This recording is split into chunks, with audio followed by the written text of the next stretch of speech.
Yo, what is going on, guys? In this video, we are going to be breaking down a tip for you.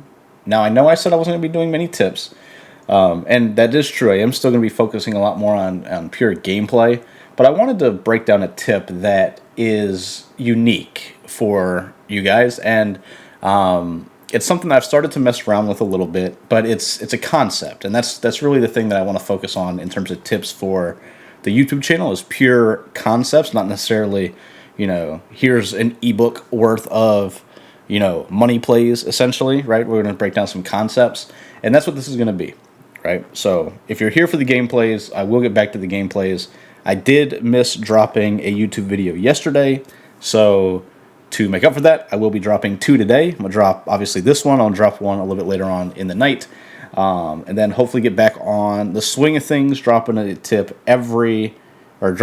video every Monday through Friday throughout the rest of this Madden. So with that being said, let's kind of dive right into it, right? One thing that most people don't do because of the meta is they don't utilize tight end routes, right? If you're in tight, you don't get tight end routes without a motion. If you're in bunch, once again, you can't get a tight end route unless you motion a player over. So a lot of people simply just don't use or don't understand how good these tight end routes can actually be. And I wanted to kind of break down, why this is good, right? So you've seen me in my offenses. If you've got the ebook, I run tight doubles. If you saw me play in the MCS, I do run tight doubles, which has a tight end on the line of scrimmage that I can use. That's why I've always preferred that to the more traditional tight offset tight ends or tights in the game. Recently, I have started to mess around with different offenses as I get ready for this weekend in the Madden tournament on the 14th, I believe, right? This Saturday. And I stumbled across this formation, tight Y off weak and gun tight Y off. And this is out of the Dallas Cowboys offensive playbook. This allows me to audible up to the empty tray stack, which is my base formation. And you can audible up, as I mentioned, by using the fullback at halfback package, right? I sub in a tight end at this spot, so that number 85 on the screen right now, that's George Kittle.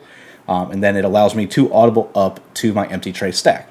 But that's the reason I'm looking into this Cowboys offense. Now, the concept that I'm breaking down for you in this particular video is going to be talking about utilizing a tight end crossing route. Now, this is a route that a lot of people simply don't use because they can't get it, and they don't really know the difference between this route and then the normal crosser that a receiver can run, right? And I kind of want to explain how this works. So just to kind of showcase this, I'm going to come out in a cover one hole, right? Just a random cover one.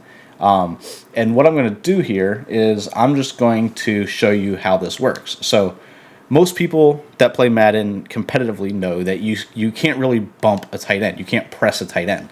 What some people don't know is when you motion them out, you still don't have the ability to press them. So when you look at a tight end crossing route, so if you look at their routes, right, if you're looking at the route tree, they've got the cross, the trail, the corner, and the post, which the corner, the post are pretty generic in terms of what they do. The only difference is the depth of them. So if you were to look at a corner route, you see it's much more shallow and flat than the receiver one. I've put the receiver hot route right next to it. Same thing with the post. You see you got that post right there, and then you put the receiver post.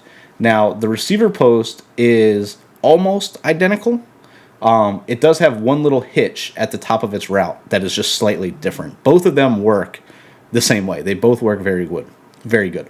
But then the other 2 routes that you have are obviously the trail route. You don't have that. And in its place, you have a crosser for a receiver, right? Or you have a stop and go? Yeah, that's what it's called, stop and go, which can work, but it's pretty temperamental. So the trail route in its own right is very good. A lot of people use it at the running back spot. That gives you the Texas route. You can see it's slightly different, but both of them do a very good job at beating man coverage. But the route we're going to focus on here is going to be the crossing route, right? Because if you look at the tight end crosser and then you look at the receiving crosser, it's much shallower and it hits at a really nice spot to where you'll see that it gets crazy good separation. Receiving crossers do as well if they don't get pressed, but you can press them. And that's where the tight end one becomes so much better, is because it happens quicker. So a blitz coming in, is not going to be able to get to you in time generally. And then also,